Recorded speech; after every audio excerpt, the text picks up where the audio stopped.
తాకట్లో ఉన్న మీ బంగారాన్ని విడిపించి ఆ రోజు ఆన్లైన్ రేటుకి కొంటాం. Sharma gold company. ఉన్మాదం పేట్రైకిపోతుంది. అడుగడుగునా ప్రేమోన్మాదులు, దాడులు, ఏ మూల చూసినా రక్తపు మరకలు. దేశంలో ఇలాంటి ఘటనలు నిత్యకృత్యం. ప్రేమను నిరాకరిస్తే చంపేస్తున్నారు. పెళ్లి కొప్పుకోకపోతే ఊపిరి తీస్తున్నారు. మనుషులు మాట్లాడటం లేదు, కత్తులే మాట్లాడుతున్నాయి. తాజాగా కర్ణాటకలో ఓ అమ్మాయి తనతో పెళ్లికి అంగీకరించలేదని ఓ ఉన్మాది చేసిన దుర్మార్గం నివ్వెరపరుస్తోంది. కర్ణాటకలో దారుణం.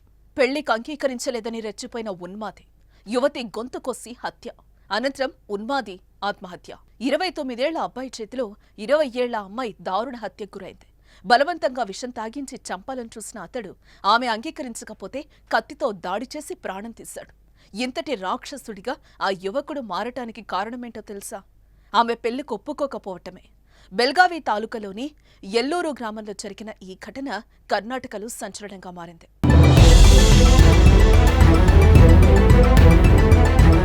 హత్య చేసిన యువకుడి పేరు ప్రశాంత్ కుందేకర్. ప్రశాంత్ ఓ పెయింటర్. ఏడాదిగా హత్యకు గురైన ఐశ్వర్యను ప్రేమిస్తున్నాడు. వెంటపడి వేధిస్తున్నాడు.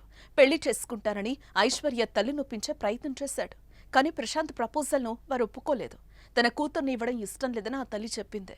ఐశ్వర్య నుంచి కూడా అదే మాట. ఈ మాటలు విన్న ప్రశాంత్ తనలోని సైకోని నిద్రలేపాడు. నా ప్రేమ కాదంటారా అంటూ ఆగ్రహంతో రగిలిపోయాడు. ఐశ్వర్యను చంపి తాను కూడా చనిపోవాలనుకున్నాడు. ఐశ్వర్య తన పిన్ని ఇంట్లో ఉందని తెలుసుకుని నేరుగా అక్కడికెళ్లాడు. తనతో పాటు విషం బాటిల్ను కూడా తీసుకెళ్లాడు. పెళ్లి చేసుకోవాలని లేకపోతే విషం తాగాలని ఒత్తిడి చేశాడు.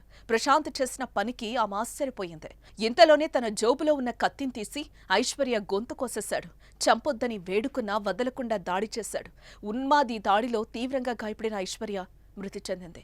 ఆ తర్వాత అదే కత్తితో తన గొంతు కోసుకుని అక్కడే ప్రాణాలు విడిచాడు.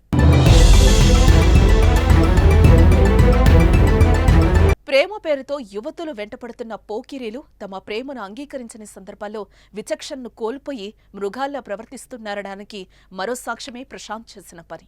దుర్మార్గంగా వ్యవహరించి ప్రాణం తీయడంతో పాటు ప్రాణం తీసుకున్నాడు. ఇలాంటి అవాంఛిత ఘటనలు సమాజాన్ని భయభ్రాంతులకు గురి చేస్తున్నాయి. ఉన్మాదుల చర్యలకు ఎలా అడ్డుకట్ట వేయగలం? మీరే కామెంట్ చేయండి.